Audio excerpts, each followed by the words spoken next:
E aí, já pensou em ganhar muito dinheiro com um canal de corte igual esse daqui que você está assistindo? No primeiro link da descrição temos um aulão para você que quer começar um canal de cortes e faturar muito aqui na internet. Também teremos planilhas que irão te ajudar na hora de organizar a produção do seu canal. Tá esperando o quê? E aí galera, beleza? Como é que vocês estão? Meus amigos, hoje é segunda-feira, uma nova semana se inicia e a gente já tem muita coisa para comentar no vídeo de hoje. Tá aqui dividido em 5 temas e já vamos começar falando de Lula versus Bolsonaro, ou melhor dizendo, Lula e a imprensa versus Bolsonaro. No dia de ontem sobrou até para o cabelo da Michelle Bolsonaro, para o Ricardo Noblat, o pai do Guga Noblat. O cabelo da Michelle não é evangélico o suficiente, e ontem a imprensa ainda seguiu problematizando a questão da religião. Nesse primeiro tema também quero mostrar para vocês uma onda que vem crescendo, aquele fla-flu está aumentando, e alguns setores da sociedade que não são assim daquela direita conservadora, bolsonaristas, estão começando a ficar cada vez mais preocupados com a possível volta do Lula, e eu acho que eles têm muita razão. No segundo tema quero mostrar algumas coisinhas ligadas ao PT e seus amigos, até o Papa agora está preocupado com a Nicarágua, também isso é uma matéria no Panama Post, matéria internacional, falando sobre as eleições, o risco da esquerda, e o Lula, que vinha criando alguns problemas em alguns setores, como por exemplo o agronegócio, com as suas propostas, ele resolveu tirar a palavra regulamentação do agro, que estava pegando muito feio, né? Tentou esconder, só que a Marina Silva não quer deixar, a Marina está indo além, pode-se dizer, pensa no seguinte: eu não vou nem adiantar. Você vai ver o que a Marina quer criar para o Brasil. Confusão gigante.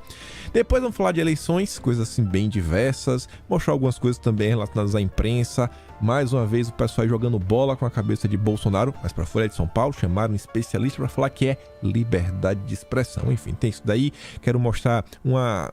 Não sei nem como classificar o que o Moro fez ontem. Colocando marca d'água em um obituário. Assim, tentando tirar vantagem do... Nossa... Vocês vão ver. Ainda tem mais algumas coisinhas extras pra gente comentar. Pesquisa eleitoral, Matheus Leitão e o seu Entenda. Depois, hoje a gente fala sem falta, planeta. Mas vamos falar do planeta também conectando ao Brasil. Eu acho que com a narrativa que tentaram emplacar várias vezes, que o Brasil virou uma párea internacional, cai por terra de vez. Já tô alongando demais na introdução. E depois a gente fecha com SG. Já passou de 2 minutos e vamos lá, já começando com a matéria do Ricardo Noblat. O corte de cabelo pouco evangélico de Michelle Bolsonaro. A campanha do marido deve ficar atenta a isso. Fábio Van Garten coloca 2 palavras: inacreditável e inaceitável. Inacreditável porque, não sei se vocês sabem o Noblat, eu inclusive acho que ele deveria atualizar a foto que tá ali, né, no Metrópolis, colocar esse cabelinho aqui, sensacional. É inacreditável esse cidadão querer falar sobre o cabelo da Michelle Bolsonaro. E é inaceitável o Noblat querer sugerir que existe um corte cristão. Não, o cristão corta o cabelo dessa forma, evangélico.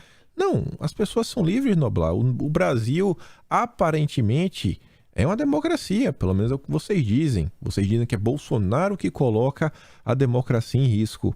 Mas, pelo visto, o Noblat quer regulamentar agora até como o cristão pode ou não pode cortar o seu cabelo. Essa é a turma do controle, é a turma da regulamentação, é a turma que não gosta de liberdade. É a palavrinha que a esquerda parece que odeia, tem repulsão. E aí eu pergunto mais uma vez, quem que está tentando problematizar a questão da religião? Depois não vale reclamar e falar que foi culpa de Bolsonaro. Aí você vê, a gente comentou sobre isso daqui ontem, mas eu pensei que ia ficar apenas, sei lá, uma matéria online do Estadão. Não, pessoal... A matéria que o Estadão identifica pastores, quase transformando eles em alvos, foi a capa do jornal de ontem. O jornal Domingo, né, que todo mundo sabe, é o jornal mais importante da semana. A capa. Pastores com 50 milhões de seguidores dão palanque a Bolsonaro nas redes sociais.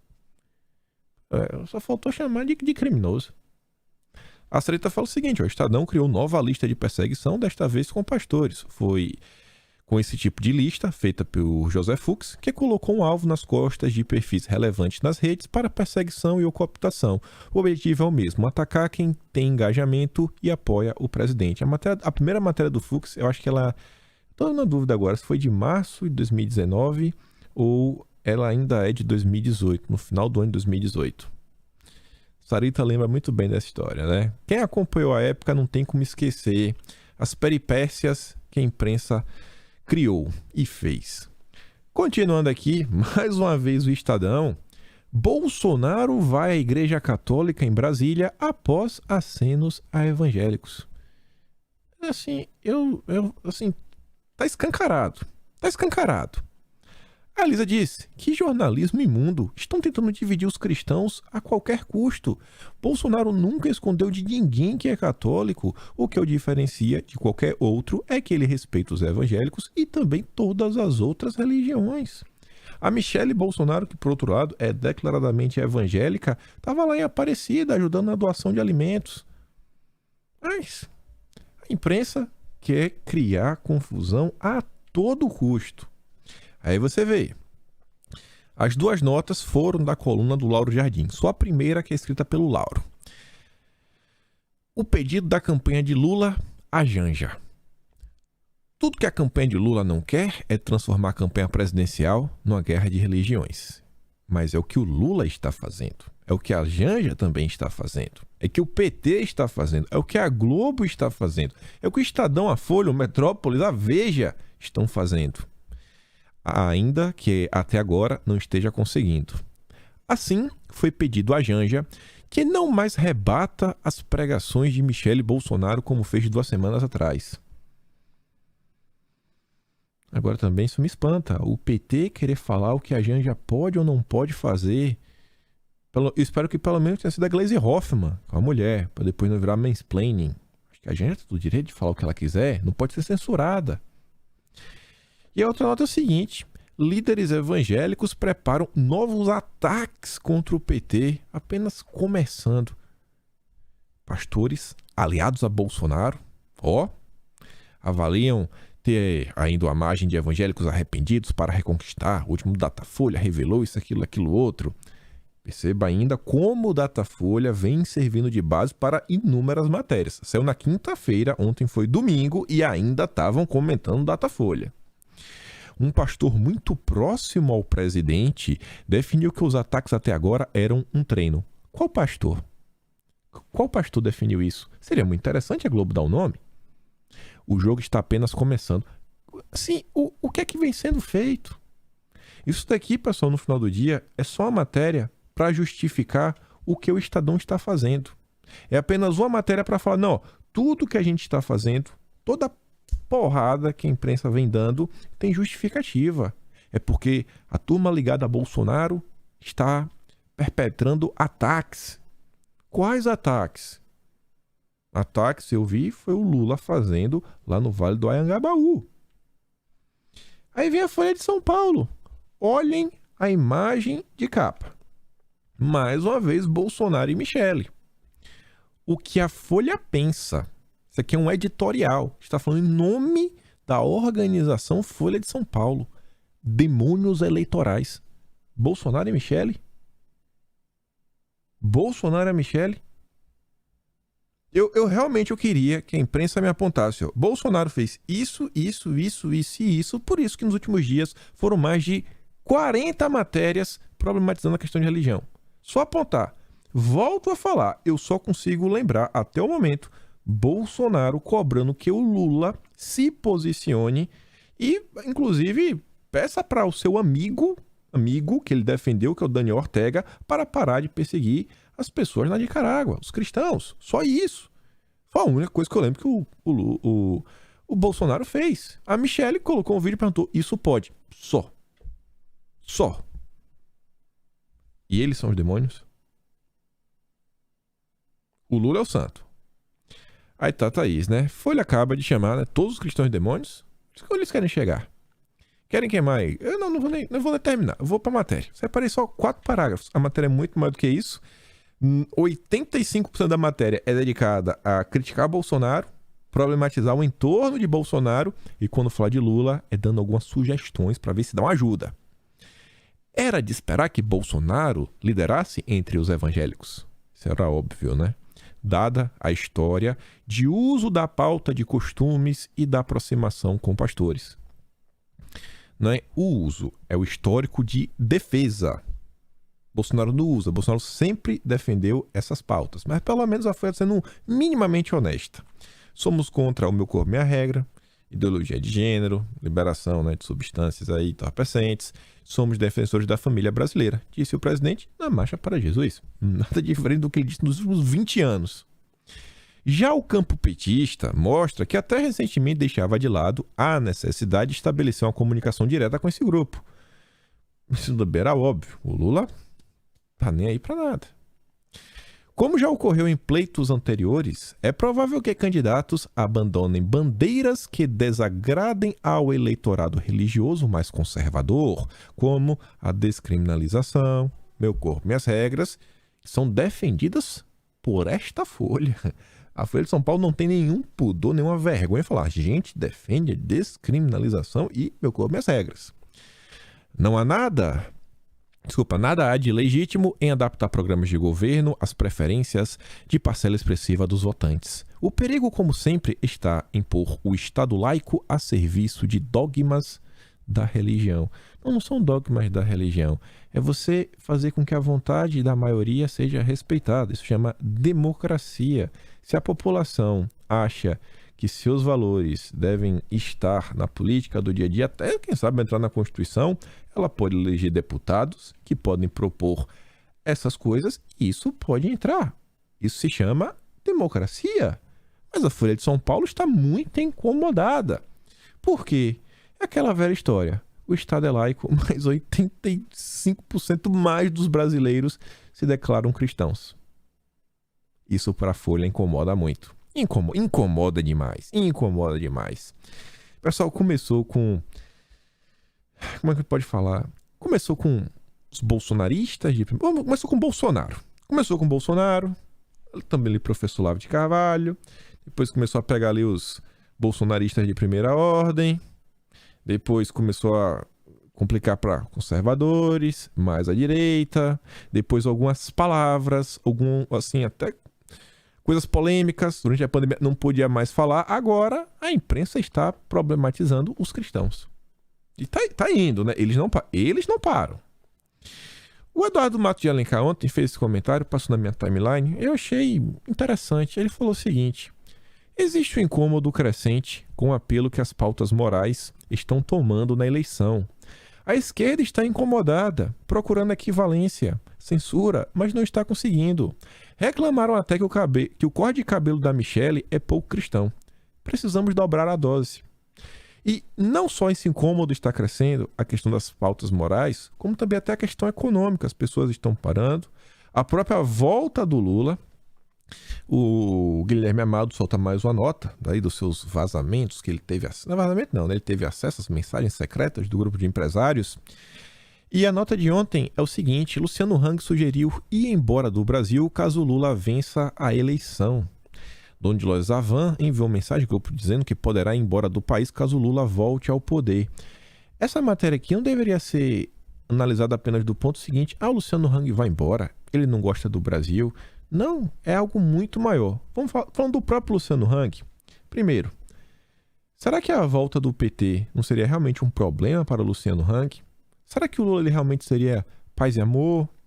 Ou voltaria um Lula vingativo, raivoso, podendo inclusive ir atrás de empresas? Você sabe que no Brasil, a terra da burocracia, se você quiser gerar problema, você gera e gera de forma fácil. Segundo lugar, Luciano Hang indo embora, a empresa dele ficando aqui, será que ele vai dar a mesma atenção? Quantos empregos esse velho não criou nos últimos anos? Terceiro, você acha que isso aqui é só o Luciano Hang? Será que outros empresários também não vão embora? Outras pessoas? As pessoas até dizem, né, a tal da fuga dos cérebros. Quem tem uma condição um pouco melhor, alguns setores que são até mais especializados na sociedade começam a ir embora, faltar de mão de obra especializada, que acaba gerando vários empregos. E aí? Já pensou no que pode acarretar uma volta do Lula? E sobre isso que eu estava falando com vocês, eu me deparei com esse comentário aqui. Lagarto. O Lagarto colocou uns prints que ele bateu de um vídeo qualquer, não faço a mínima ideia. É do canal do Rafael Lima, o Ideias Radicais, tá aqui no YouTube. É um libertário, não fala nada com coisa nenhuma, tá sempre viajando na maionese. Pra ele, Bolsonaro é uma porcaria, né? Ele vai do novo, vai votar no novo. prudente, sofisticado, como ninguém. Só que a turma que assiste ele, o Lagarto colocou alguns prints, que é o seguinte, ó. Pavor só da ideia do Lula ser eleito. O cara tá com pavor já. Vou votar nos candidatos liberais, libertários, no legislativo, novamente no Zema para governador e para presidente. É Bolsonaro. Aí vem o cara ali, ó, com caracteres coreanos. Farei eu mesmo. Aí vem o Pedro Henrique. Meu mano, qual a tua justificativa para votar no Bolsonaro? Aí o Gabriel responde, Pedro, Lula, quer justificativa maior que essa? O Thiago ainda diz, Pedro Henrique, tem mais alguns pontos, que são os movimentos de esquerda. O MST, por exemplo, sofreu um dano bem grande por conta da política de distribuição de títulos de propriedade para o pessoal. Foram mais de 370 mil títulos. Obrigado, Bolsonaro. Além do corte de financiamento para ONGs ligadas ao MST. Não para aí. Rafael, eu gostaria que você fizesse um vídeo comparando Lula e Bolsonaro e qual seria menos horroroso para o Brasil. Aí o cara diz, ô purista, tu ainda tem dúvidas, bicho? Aí vem outro, sério, cara? Você ainda acha que tem alguma comparação entre os dois? Aí vem outro, Bolsonaro, com todo o desvareio, passa longe do larápio. Outro comentário, Johnny Summers. Bolsonaro passou anos votando com a esquerda e ele não nega isso não. Já falou, inclusive, que não entende nada de economia. Nesse primeiro mandato dele, eu tinha medo dele acabar tendo um governo de esquerda, mas não foi isso que aconteceu. Ainda bem. Agora já sabemos que o governo dele é bem centro-direita. Não vai ser perfeito, mas ao menos não vai destruir o país e por isso ele é a única opção viável. Não estamos falando de um bolsominion, pessoal. Você tá vendo? O clima tá se aproximando de eleição. A ficha está começando a cair. Cara, eu estou pensando seriamente em voltar no bolso. Se o presidiário ganhar, vai ser uma tragédia pro Brasil. Aí vem os comentários. Quem quiser brincar com o futuro, vote em outro candidato que tem um mínimo... Vote em outro candidato, né? Quem tem o mínimo de juízo vai votar no Bolsonaro. Ele não é o melhor candidato de todos os tempos e com certeza não vai transformar o Brasil num país de primeiro mundo, mas pelo menos não vai destruir o país com políticas de extrema esquerda. Aí o cara colocou, ó, eu penso a mesma coisa. Aí eu diz, o governo brasileiro teve superávit nesses anos, principalmente com a diminuição de servidores públicos federais e os dividendos da Petrobras e outras. Com isso aí já cobre bastante essa PEC, mas é como eu disse, não é um governo perfeito, até acerta, mas também erra, pelo menos na média, já está muito melhor que o resto da América Latina. Mas está muito melhor, muito melhor. Nenhuma dessas pessoas, vocês estão vendo, é um bolsonarista de primeira ordem. Vocês acham mesmo que isso aqui não vai começar a ganhar fôlego na sociedade? Esse tipo de movimento não vai começar a crescer? O PT sabe disso. E eu volto a falar para vocês, o maior medo do Lula é com o segundo turno. Ele sabe que, ele me falou, cara, é o duelo de rejeição. E aí o Lula, eu não acho que tem menos rejeição que Bolsonaro, como diz a Datafolha.